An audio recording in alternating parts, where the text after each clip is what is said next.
So বন্ধুরা, football খেলতে গিয়ে আমার সাথে কি ঘটনা ঘটে গেল তো তোমরা দেখো।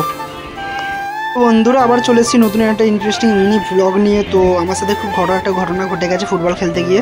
তো কালকে খেলতে গেছিলাম, কালকে খেলতে গিয়ে আমার পাটা বহুত বলের লেগে ফুলে যায়। তো সবাই ডাকতে এসেছিলো, তাই জন্য ভাবলাম যে মাঠে যাই, ঘরে ভালো লাগছে না, গাড়িটা বার করে নিলাম। তো গাড়িটা বার করে মাঠের দিকে উদ্দেশ্য, মাঠের মধ্যে যাওয়ার পথে দেখো সবাইকে দেখলাম যে চলে এসছে।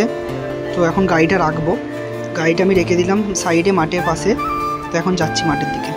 তো মাঠের মধ্যে দেখি টিম ফিম হচ্ছে সব, আমি বসে বসে খেলা দেখছি। তো আমার খুবই কষ্ট লাগছিলো, যেহেতু সবাই খেলছিল আমি খেলতে পারছিলাম না। আমার পাটা যেহেতু অমনি হয়ে গেছে, তার মানে 15ই আগস্ট আছে, সামনে 15ই আগস্ট টুর্নামেন্ট আছে, তার আগে আমাকে ঠিক হতে হবে। তো দেখো আমি হাঁটতে পারছি না, তো কষ্ট অনেকই হচ্ছে, খেলতে পারছি না। ওরা খেলছে, আমার মাথার মধ্যে একটাই চিন্তা ঘুরছে যে 15ই আগস্ট আমি খেলতে পারবো কি পারবো না। তো তার মধ্যে ঠিক হবে কি হবে না, আজকেই 12 তারিখ, আর কটা দিন বাকি মাত্র, আমাকে ঠিক হতেই হবে।